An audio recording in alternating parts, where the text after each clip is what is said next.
antes, antecipado. Ele não entrou antes de o cortejo chegar na porta. E ele não chegou depois que o cortejo saiu. Ele chegou na porta. Ou seja, no limite, quem sabe aquela mulher estava pensando: acabou a minha história, acabou a minha vida, acabou a minha alegria, acabou a minha família. Para ela não tinha mais jeito, porque para ela estava no seu limite. Eu tenho uma notícia boa para você. Quem sabe você entrou aqui no seu limite, dizendo: para mim acabou. Jesus está dizendo para você nessa noite: é agora que eu vou começar.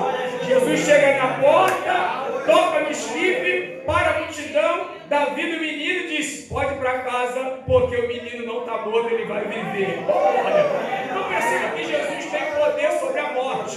Eu quero aguçar sua mente. Na casa de Jairo foi diferente. Jesus vai com Jairo, porque Jairo busca, aleluia, socorro em Cristo, sabendo quem Cristo era, porque Jairo, além de ser o príncipe, um homem renomado, ele era a principal sinagoga. Ele conhecia a liturgia dos cultos e ele andava nas sinagogas. Jairo era uma espécie de pastor regional, porque não era só uma sinagoga, eram várias sinagogas que ele tomava conta. E dentre essas responsabilidades, já estava no dia em que Jesus operou o milagre do homem da mão ressecada na sinagoga. Já viu o poder de Jesus? Jesus, sem tocar no homem, falou: vem para o meio. E o homem estende a mão e Jesus cura ele, e a Bíblia diz que todos ficaram pasmos e maravilhados com o poder de Jesus, do milagre que ele estava realizando. Jairo notificou, observou, contemplou e guardou no seu coração: esse homem é diferente. Esse homem verdadeiramente é o Filho de Deus. Porém, ele não manifesta. Por quê? Porque muitas das vezes nós só se manifestamos quando estamos necessitados. Naquele momento, tudo para Jairo estava bem. A sua esposa estava bem, a sua filha estava bem. Isso é uma naturalidade dos cristãos nos tempos atuais. Quando tudo está bem, a gente nem se preocupa com Jesus. Quando tudo está bem, a gente não se preocupa em ir atrás de Jesus. Quando tudo está bem, se ventar, a gente fica em casa. Se chover, a gente não vem para o culto. Aleluia. Se esfriar, a gente diz que está muito frio. Porque está tudo bem, mas basta alguma coisa errada, a gente vem para a igreja de manhã, de noite, de tarde, chovendo, com sol, com calor, com frio. Por quê? Porque a necessidade me faz buscar, a necessidade me faz buscar a presença, independente da dificuldade. E quando a menina fica enferma, e a enfermidade a Bíblia não notifica, mas pelo que nós lemos no texto, podemos interpretar que foi uma doença forte, rápida, levou a menina a ficar acamada e já levou ela praticamente à morte. Então Jairo corre atrás de Jesus, porque Jairo sabe que Jesus tem poder para curar. E ainda Jairo não tinha vivenciado Jesus ressuscitando. Por isso, quando Jairo chega e encontra Jesus, Jairo adora, Jairo nos dá uma lição de culto. Por quê, pastor? Porque Jairo, quando chega, ele chega com a menina praticamente morta, deixa a sua esposa em casa em pranto, certamente em desespero. E quando Jesus chega, ou quando Jairo chega onde está Jesus, Jairo não chega gritando, Jairo não chega pedindo, Jairo não chega suplicando, Jairo chega adorando. A Bíblia diz que ele adora. Isso aqui é liturgia de culto, porque o culto a gente não começa pedindo, a gente começa entregando. Vou repetir: culto não se começa pedindo, porque se você começar o culto pedindo, você está quebrando o princípio que Jesus ensinou. Jesus não disse que é recebendo para dar, é dando que se recebe. Ele mesmo disse: é melhor dar do que receber. Então Jairo chega adorando, entregando a sua adoração. Depois ele expõe seu problema. Eu tenho uma menina, ela está em casa praticamente morta. Vamos na minha casa, aleluia, para que o Senhor coloque a mão sobre ela e ela sare e fique viva. Olha para cá. O Senhor coloque a mão sobre ela, ela sare e fique viva. Jairo está aqui crendo em parte. A fé de Jairo ainda não é uma fé genuína, porque se ele está dizendo para Jesus: vamos na minha casa para que o Senhor coloque a mão sobre ela e ela sai viva, Jairo está dizendo nas entrelinhas: Senhor, só precisa chegar lá antes que ela morra. Porque a fé de Jairo, a fé dele é uma fé que crê que Jesus pode orar ou tocar e aquela menina ser curada e não morrer. Por isso ele diz: coloque as mãos sobre ela para que ela sare e permaneça viva. Jesus que conhece a mente, o coração, a intenção, os pensamentos, Jesus falou: eu vou na sua casa. Só que na onisciência de Cristo, ele Jairo estava, aleluia, preocupado. Jairo já havia cronometrado. E Jairo estava querendo ensinar Jesus o que Jesus ia fazer. Põe a mão, intercede, ela sai e fica viva. E isso é uma naturalidade nossa. Quantas das vezes nós queremos ensinar Jesus a fazer milagre? Jesus faz assim, Jesus toca assim, Jesus cura assim, Jesus opera assim. E quando Ele não faz do jeito que nós queremos que Ele faça, muitas das vezes nós ficamos como Jairo. Por quê? Jairo vai na frente, alguém chega e diz: olha, não incomode mais o mestre, porque a menina está morta, ela já morreu. Jairo não esperava isso, mas Jesus não perdeu o controle. Aí Jairo se abate, o texto diz que ele fica pálido, paralisado. Jesus olha para ele e diz: não temas, crê somente. Só que aqui Jesus muda o princípio. Por quê? Porque quando Jairo chama Jesus para ir na casa dele, Jairo vai na frente. Então está errado. Por quê? Porque Jairo é criatura, Jesus é o Criador. E não é a criatura que direciona o Criador, é o Criador que direciona a criatura. Olha cá, se você assumir a frente daquilo que Jesus tem para fazer, você vai se frustrar, você vai se decepcionar. Quando Jairo recebe a mensagem, ela já morreu, Jairo fica paralisado. Aí Jesus olha para ele e diz: não temas, porque ao olhar de Jesus para ele, Jesus viu não só o seu rosto abatido, mas viu a sua alma desesperada. Jesus disse: não temas, crê somente. Só que agora não é Jairo que vai na frente, é Jesus que assume a responsabilidade. Pastor, mas como Jesus sabia onde era a casa de Jairo? Jesus é criador de todas as coisas. Olha para cá. Jesus não conhecia o caminho da casa de Jairo, porque Jesus é o caminho. Olha, você não está agora, vou repetir. Jesus não conhecia o caminho da casa de Jairo, porque Jesus é o caminho. Ele mesmo disse: eu sou, João 14,6, o caminho, a verdade e a vida. E ninguém vem ao Pai a não ser por mim. Quando Jesus chega lá, a menina já está morta, já estão fazendo um velório, tem gente chorando, tem gente tocando. Jesus disse: olha, a menina não morreu, ela dorme. Aleluia. A mesma fala que ele usa para Lázaro: o nosso amigo Lázaro dorme. Aí os discípulos ficaram assim: mas como é isso? Mas ele dizia acerca da morte. Só que morte, aleluia, para mim e para você, é morte, é ponto final. Morte é ponto final. Só que morte para Jesus é sono. Oh, glória. Pastor, explica por causa do tempo. Vou encerrar agora. Quando Jesus disse na casa de Jairo: olha, a menina não está morta, ela dorme. Jesus está dizendo assim para nós, nas entrelinhas do texto. Eu já estou transliterando para você, para facilitar o glória a Deus. Olha para cá. Morte é ponto final. E sono? Sono é momento. Ninguém dorme o dia todo. Ninguém dorme a noite toda. Ninguém dorme 24 horas. Você dorme para recompor as energias do seu corpo, para que no outro dia você vai trabalhar. Tem gente que acorda 4, tem gente que acorda 5, tem gente que acorda 6, 7, vai trabalhar. Outros 3:30 da manhã, enfim. Mas o período do sono é o período onde o corpo se recompõe suas energias. Por isso que no mínimo nós temos que dormir 6 horas por noite, para que o seu corpo possa se recompor. Então o sono, aleluia, faz parte do dia a dia. Mas o sono não é o tempo todo. O sono não é o dia todo. O sono não é uma semana toda. Você dorme, se recompõe, acorda, se levanta e prossegue. Então o sono é só um momento. E morte é ponto final. Quando Jesus diz: a menina não está morta, ela dorme, Jesus está dizendo: essa situação não é ponto final, é só um momento.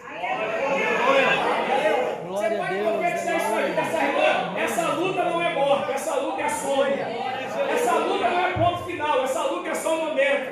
Esse vento não é eternidade, esse vento é só um momento. Seja morte, seja sonho, Jesus tem autoridade para fazer o milagre.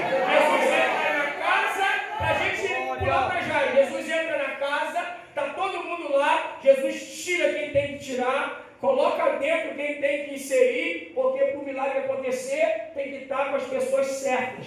Tem que haver, olha para mim, olha para cá, para o milagre acontecer, tem que haver a conectividade, unidade, mesma fé, mesma comunhão e mesma certeza. Se tiver gente crendo, 4 crendo, 3 não crendo, fica algo meio que dividido. Então Jesus tirou quem não estava crendo, mas colocou para dentro quem estava acreditando no milagre. Olha para mim aqui, não fique triste, pastor, na outra hora eu venho com mais tempo, mas olha para cá, para que o milagre aconteça na sua vida, algumas coisas Jesus vai ter que arrancar, algumas coisas Jesus vai ter que chateado. Pastor, não entendi. Minha amiga me abandonou. Minha amiga não manda mensagem. Minha amiga não faz isso. Minha amiga me desamparou. O que importa é que Jesus está com você.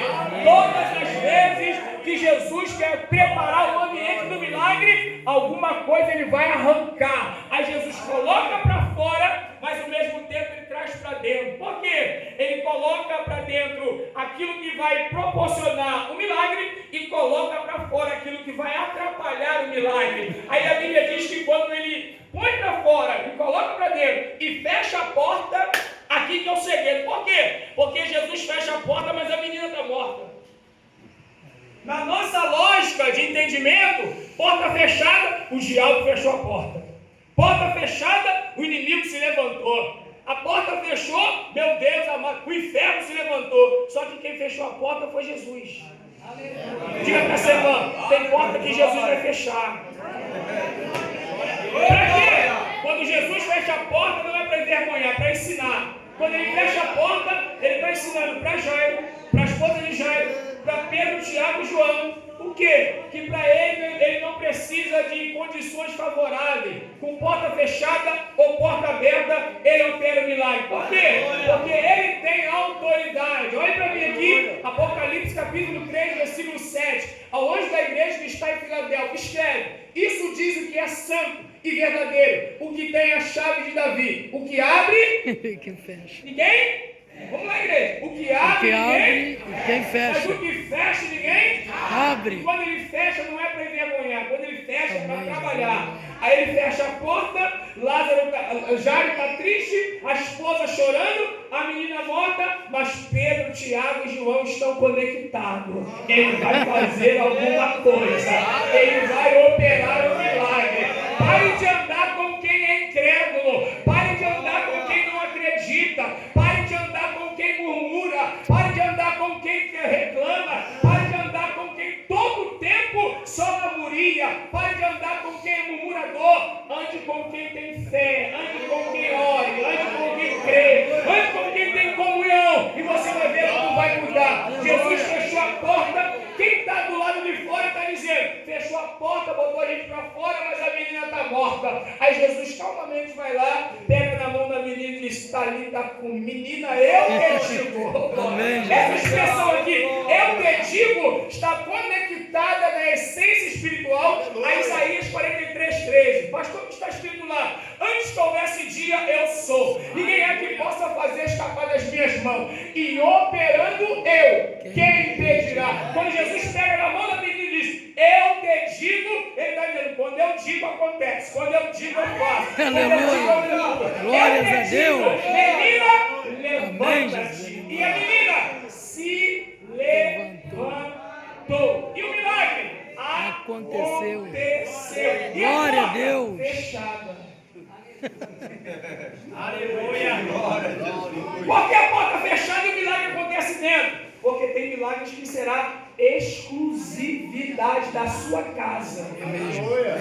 Nem todo mundo vai poder participar do milagre que Jesus vai realizar na tua vida, na tua família, na tua casa, no teu ministério, ou glória, no teu casamento, ou mais profundo, na tua igreja. Tem coisas que será exclusividade. Quem pega a palavra que pode dar glória a Deus?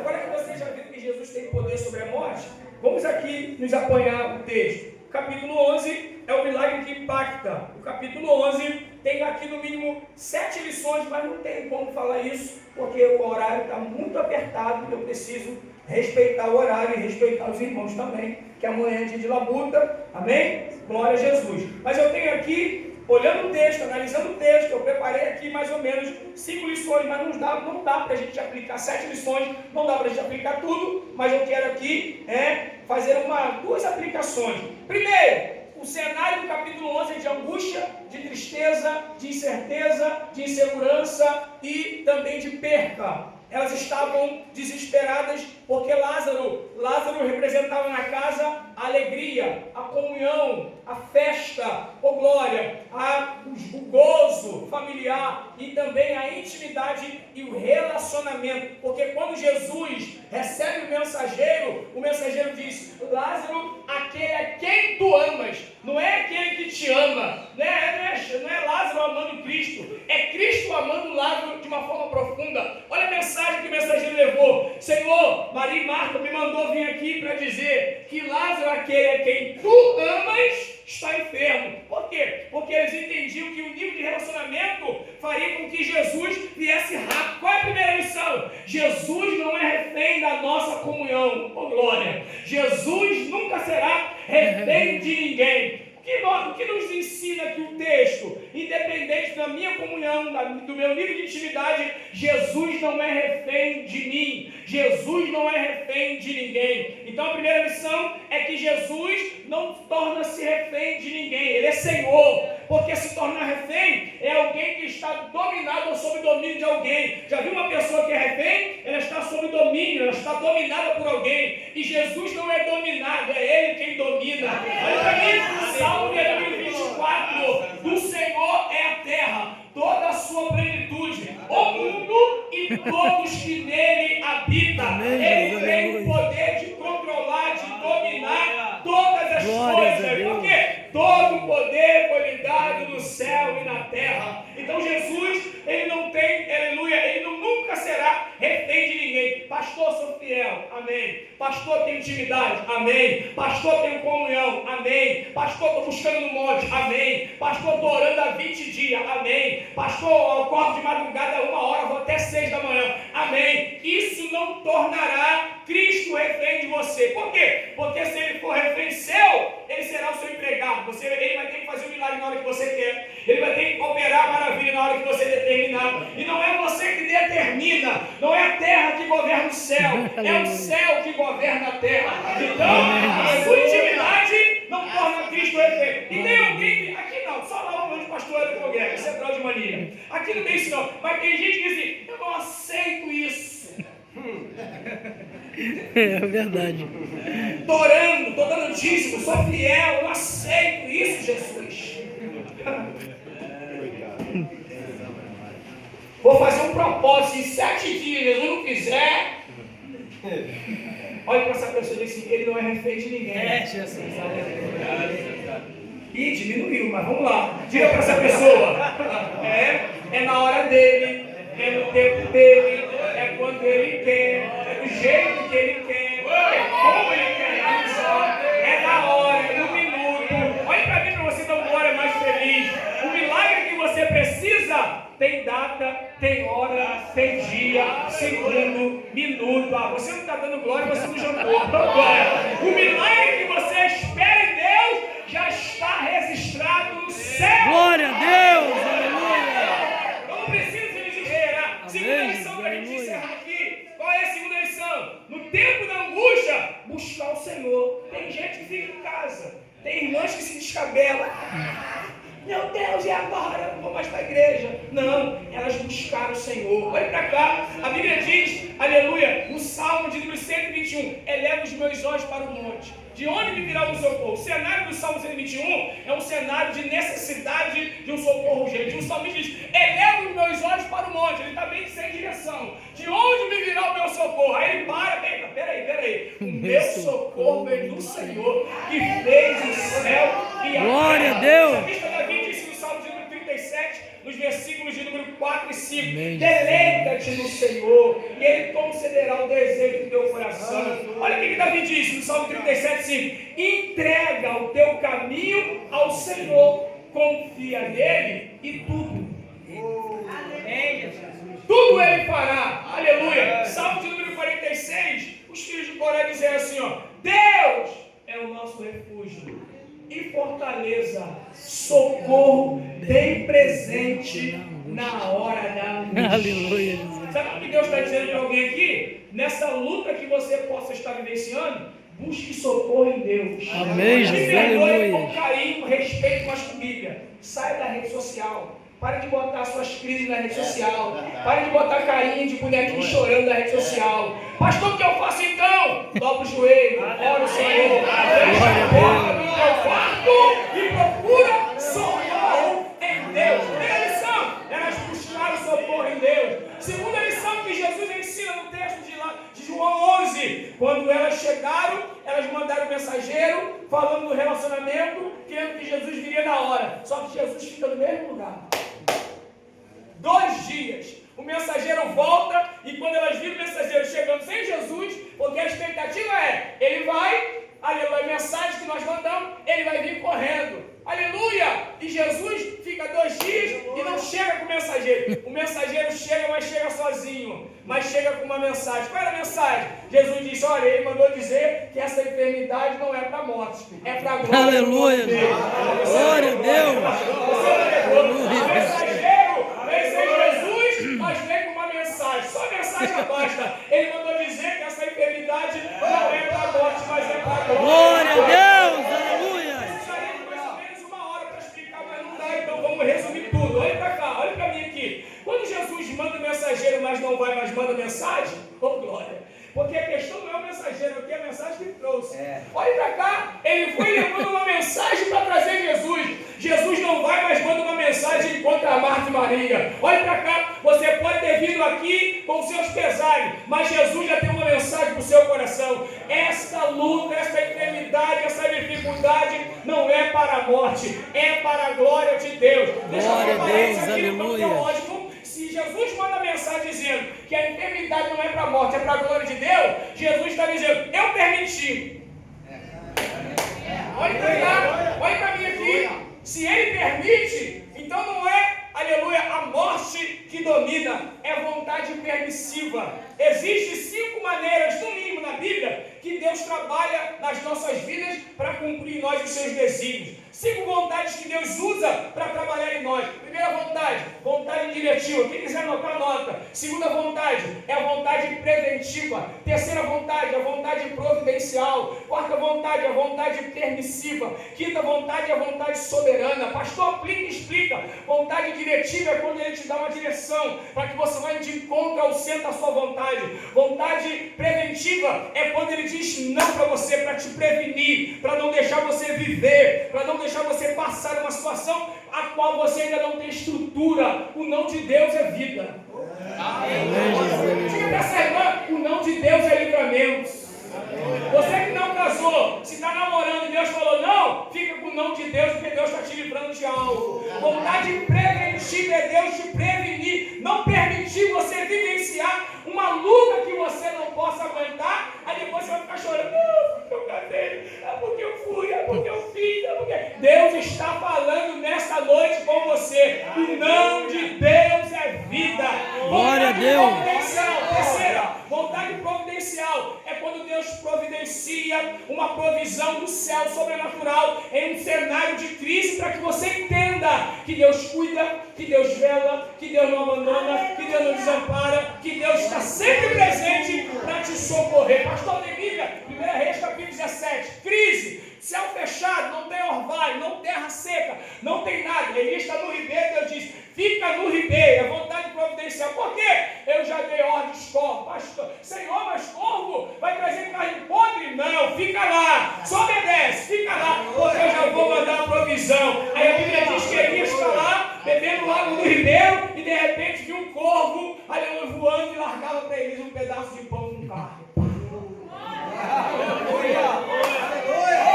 Diga para essa irmã aí que está aí bem preocupada, diga assim, fique em paz, a provisão vai vir do alto. Porque às vezes a gente fica preocupado aqui, a gente espera daqui, e Deus está dizendo, olha para cima. A provisão que você precisa, seja na área física, seja na área material, seja na área sentimental, seja na área espiritual, vai vir do alto. Ele olhava para cima e o corpo... Já anos e anos e anos atrás, Elias já comia hambúrguer. Tem gente que come hambúrguer, fica todo bobo, né? Quando vai no shopping, então, aí faz selfie. Momento de lazer. Vai lá na praça de alimentação, aí pega aquele hambúrguer grandão, bota assim e tira foto, né? Tá. Só tinha aqueles 15 reais para comer aquele hambúrguer, vai tirar foto. Para postar, para dizer que tá por cima. Querida, há muito tempo atrás, Elias já comia hambúrguer. O que é hambúrguer, pastor? Pão de carne. Diga para você, irmão, Elias já comia hambúrguer. Do deserto, Deus fez shopping para Elias. O corvo vinha de manhã e o corvo vinha de tarde. Que é isso, pastor? Vontade providencial. Não dá mais para falar, então vamos para a vontade permissiva. A vontade permissiva é quando Deus permite que alguma situação que alguma angústia, que alguma aflição, que alguma situação que é impossível para você resolver, sobrevenha. É Ele permitindo. Só que dentro da vontade diretiva, preventiva, providencial e permissiva, na permissiva, Deus permite, mas te guarda.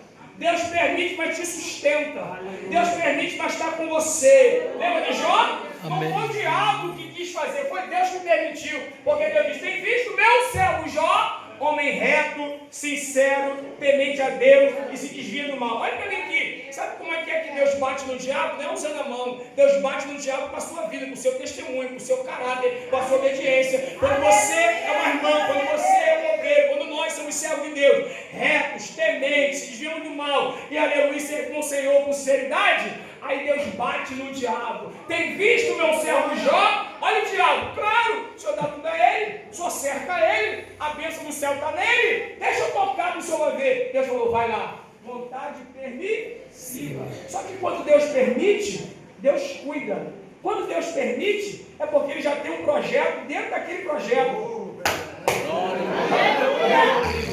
Diga para essa irmã: Deus vai te surpreender.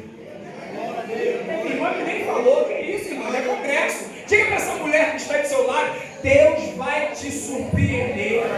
Não fique preocupada, não fique ansiosa, não fique desesperada igual Marta, não. Fica em paz, porque Deus está no controle de tudo. Aleluia.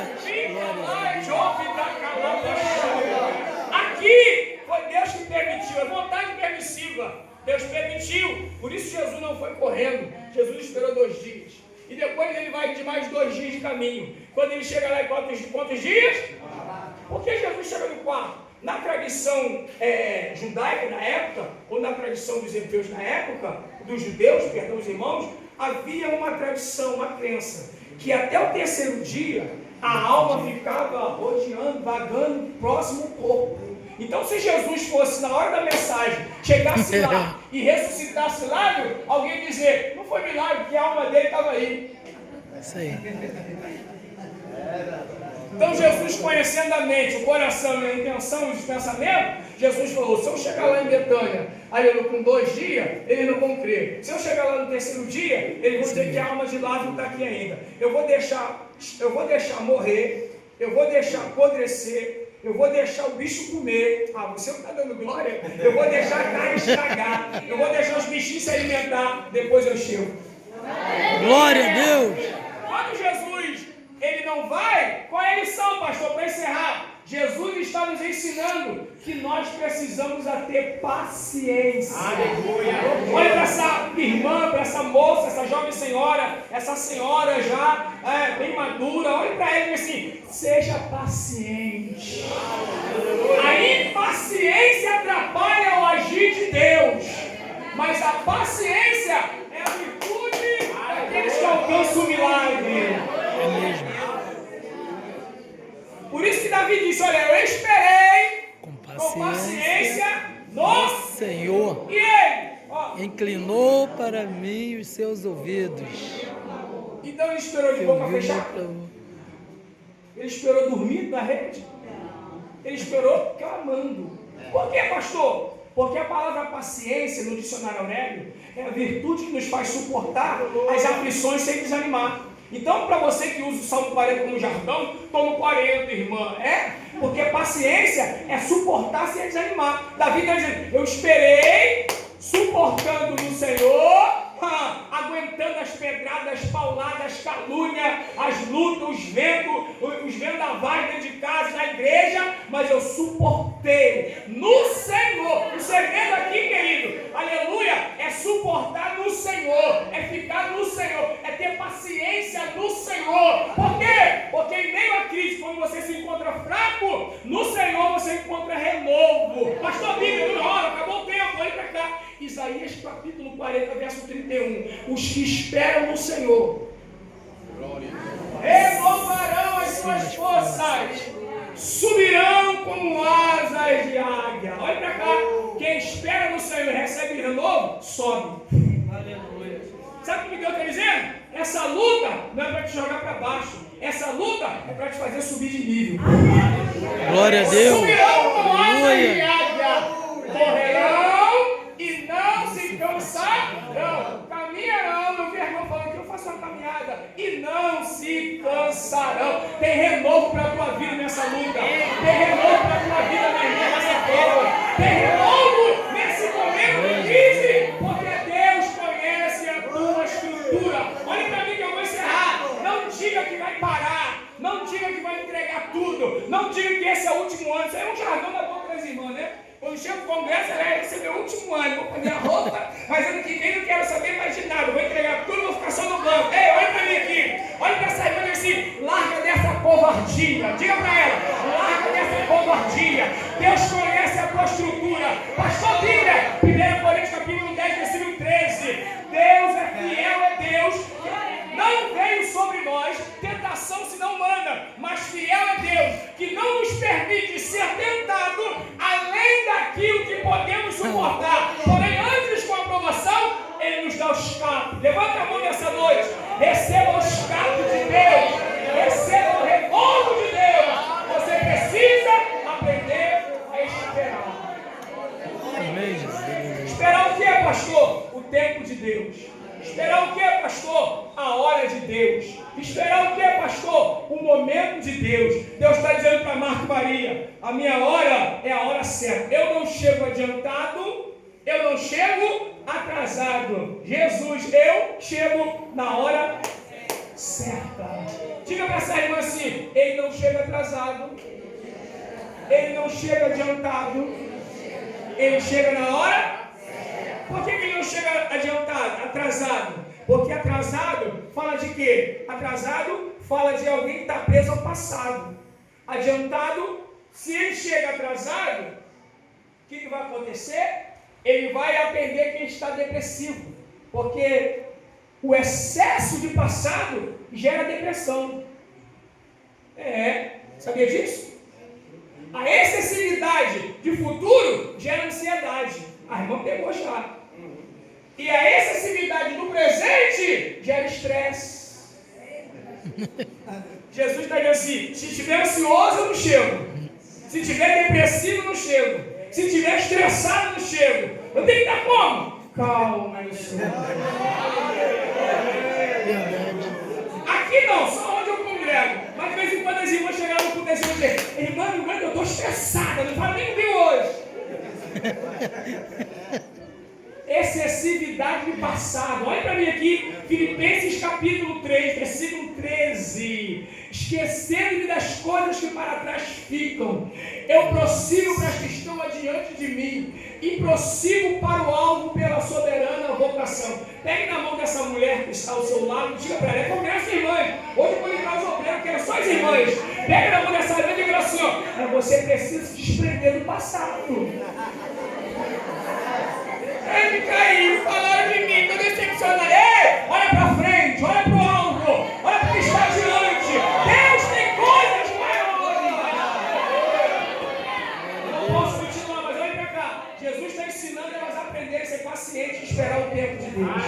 Quando Jesus chega, para a gente fechar aqui, não dá mais, depois puxa o dele do pastor Marco, do pastor Eduardo, aí com eles aí, né? As irmãs louvaram, cantaram, eu falei, meu Deus, a hora, Senhor, não vai dar para pegar nem 20. Mas nós vamos lá. Qualquer coisa, o pastor Guilherme me leva para o gabinete também, que eu já sou quase membro daqui. Olha para cá. Quando Jesus chega, Jesus faz duas perguntas. Quando ele chega, Maria fica em casa. Por quê? Porque Maria está mais equilibrada. Porque Maria é aquele tipo de irmã que tem prioridade na palavra. Lembra quando Jesus foi lá na casa delas? Maria ficou nos pés e Marta desesperada. Acelerada. Diga para essa irmã que está ao seu lado, irmã, mantenha calma. Diga para ela, tira o pé do acelerador, irmã. Que desespero é esse? Que pressa é essa? Ô, bicala, baixou, calma. Pedro não perdeu o controle. Aí Marta, Jesus, eu estou aqui, e Maria me ajuda. Aí Jesus falou, Marta, Marta, tu está fadigada. É muito estresse, é muita coisa. Calma. Maria, sua irmã, escolheu a melhor parte. Aleluia. Aí por isso que quando Jesus chega em Betânia, Marta, quem é que corre? Maria ou Marta? E já chega repreendendo Jesus. Ah, Senhor, se tu tivesse aqui, meu irmão não teria morrido. Eu falei assim, Jesus, o senhor é responsável, o senhor não vê como a gente queria. Eu imagino Jesus olhando para Marta, humanamente falando, Jesus olhando assim, Marta, era para me te dar uma cajadada, mas eu vou enviar. Marta, eu já te disse. Olha como Jesus responde, Marta. Eu já te disse, Marta, se tu creres. Aleluia. Nas entrelinhas, Jesus está dizendo, calma, minha filha, calma, eu cheguei. Senhor, eu cheguei. Cadê a sua irmã? Está lá, Senhor. Aí alguém foi lá e correu, o mestre está te chamando. Aí Jesus não pergunta para Maria. Aí Maria vem, adora. Olha a diferença. Marta chega desesperada. Se eu estivesse aqui. Aí Maria chega, vai nos pés. Está entendendo o segredo da vitória? Não é botar Jesus na parede, é adorar Ele, esperar que Ele faça. Glória a Deus. Aí Jesus não pergunta para Maria. Eu tenho mais 2 minutos. Jesus pergunta para Marta. Aonde puseram? Porque quem está querendo que Jesus trabalhe com pressa, já tem que estar tudo preparado. Aí Jesus pergunta, Marta, aonde puseram? Aí ela já começa. Senhor, já cheira mal. Qual foi a pergunta? Jesus perguntou, está cheirando mal? Ou Jesus perguntou onde estava? Por mais que ele disse, ele já sabia. Mas Marta está tão acelerada que ela não consegue nem responder o que Jesus está perguntando. Você conhece alguém assim? Aqui não tem, mas lá não tem. Você fala com a irmã. Muito bom. Isso, calma. Aonde o puseram, Marta? Já cheira mal. Marta, eu já te disse. Aonde o puseram? Ali, Senhor. Aí quando Jesus olha. Maravilha. Eu não posso mais, mas quando Jesus olha para o local onde puseram, por mais que ele já sabia como Deus, mas como homem, ele queria ver a atitude de Marta e Maria. Aí Jesus olha, a pedra está lá. Olhe para cá, aprenda isso. Nessa noite guarde, porque amanhã tem sábado, tem domingo, de manhã, de noite. As irmãs que vão vir, são irmãs abençoadas também, vão entregar tudo. Olhe para cá. Aleluia. Muitas das vezes a gente está querendo acelerar Jesus e nem a nossa parte a gente fez ainda. Porque Jesus vem para fazer impossível. Agora o possível é você, meu irmão. Verdade. O milagre quem faz é Jesus, mas quem ora é você. O milagre quem faz é Jesus, mas o sacrifício é você. O milagre quem faz é Jesus, mas quem jejua é você. O milagre quem faz é Jesus, mas quem rola a pedra é você. É mesmo. O tamanho do seu sacrifício vai revelar a imensidade do seu milagre. Glória a Deus. Você quer milagre, mas não quer fazer sacrifício? Quer milagre, mas não quer rolar pedra? Quer milagre, mas não quer fazer a tua parte? Aí Jesus olhou e falou, botaram ali? Senhor, botaram ali. Jesus olhou para Marta e falou assim, tirar a pedra. Você quer trabalhar? Você está entendendo? Marta está requerendo de Jesus, mas a parte que cabia a ela fazer, ela não tinha feito. Aí Jesus disse, tirar a pedra. Jesus aliviou, porque quando ele viu todo mundo chorando, ele sentiu compaixão, ele chorou também, porque Jesus literalmente amava Lázaro, havia uma intimidade, um nível de comunhão muito grande, Jesus amava Lázaro. Então Jesus se colocou no lugar daqueles que estavam em Cristo, sentiu compaixão e chorou. Por causa da compaixão, Jesus vai liberar. Tira a pedra. Eu não sei se Marta e Maria foi sozinha, se chamaram alguém, se as pessoas ajudaram. Eu sei que elas rolaram a pedra. Diga para essa irmã, para a gente fechar aqui. Irmã, faça a sua parte. Porque de Jesus ele sempre faz. Se acalme, ore um pouco mais, jejue um pouco mais, tenha paciência, não atropele o tempo de Deus, espere a hora certa. Deus não perde controle e Ele precisa que você faça a sua parte. Quando rolar a pedra, aí Jesus vem, calmamente, como quem tem controle, porque Jesus tem controle sobre a morte. Ele mesmo disse, vou até deixar o microfone, Apocalipse capítulo 1, verso 18, ele disse, eu sou o que vive, estive morto, mas eis aqui vivo, para todo sempre, e tenho nas mãos a chave do inferno e da morte. Chave na Bíblia é controle. Aí Jesus chega tranquilo, porque quem tem autoridade, irmão, não se desespera. E havia outros sepulcros ali. Se ele diz, vem para fora, ia ser uma confusão, irmãos. É verdade. Jesus faz um milagre Verdade. ordenado, organizado, direcionado.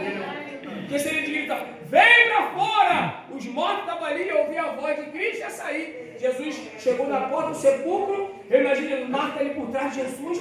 Ai, agora, meu Deus, como vai fazer? E Maria ali tranquila, aí Jesus caminha para a porta do sepulcro, ali era uma rocha, que era uma gruta, não era ali exposto, havia uma abertura, uma pedra, e ele estava mais a fundo, era uma escavação. A pedra estava na porta, que era uma descida, e Lázaro estava lá embaixo. Jesus chegou na porta, todo mundo olhando e disse, Lázaro! Aleluia, Jesus. Glórias a Deus. Vem para fora, porque Jesus é específico. Quando ele grita Lázaro, a voz de Jesus entra no sepulcro. E detalhe, quantos dias tem? 4 dias, olha para mim. 24 horas é decomposição. Em 24 horas o corpo entra em decomposição. Verdade. 48 horas, putrefação. São 96 horas. Eu acho que até o bicho já estava lá. Porque o bicho comeu, ficou gordo, morreu ali dentro. Então quando Jesus gritou, Lázaro, o Lázaro de Jesus, restaurou carne. Aleluia. Restaurou pele. Aleluia. Só a irmã atrás de um aleluia. Restaurou músculo. Jesus cura, Jesus sara. Come rim, come fígado, come coração, come tudo. Então, se Jesus gritou Lázaro, no Lázaro que ele grita, restaurou carne, restaurou pele, restaurou músculo, veia, sangue, fígado, rins, coração. Você entendeu, né? A palavra que Jesus vai liberar vai trazer restituição. Glória a Deus. Cura interior. Eu não sei se tem alguém que doente, enferma, mas há uma palavra de Jesus para você nessa noite aqui, ó. Vem para fora. Jesus vai restaurar. Aí ele diz, Lázaro, vem para fora. Aí Lázaro veio, todo envolto em ataduras. O texto é claro, pés e mãos e rosto. Aí Jesus, quando Lázaro veio, Jesus olhou para eles, para Marta, e disse, ó, desatai. Aí elas desligaram Lázaro nos pés e nas mãos, que está explícito no texto. Ou seja, pés, Jesus está dizendo, aquilo que embaraçava o teu pé, te impediu de caminhar, já saiu, você vai voltar a caminhar. Mãos, fala de trabalho, você vai voltar a ser útil na obra do Senhor. Aleluia. E ele disse, desatar, e ele desatar o rosto. Quando desata o rosto é envolto. Então ele está sem visão, sem audição, sem pegar. Então a restauração foi completa. Jesus restaurou os pés, Jesus restaurou as mãos, Jesus restaurou a visão, Jesus restaurou a audição, Jesus entregou a fala, o louvor e a adoração, e o olfato, a sensibilidade.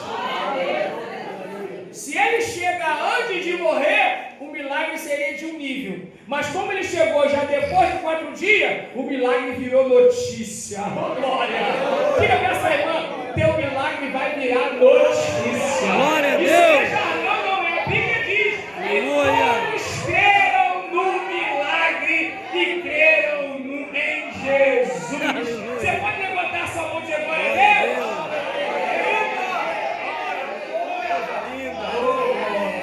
Eu tenho um Deus que não vai deixar essa luta me matar, o desespero me tomar. Cante! Por mais pressão que seja, o controle ainda está na palma de suas mãos. Eu tenho Deus que não vai deixar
Receba nesta noite o Espírito Santo de Deus.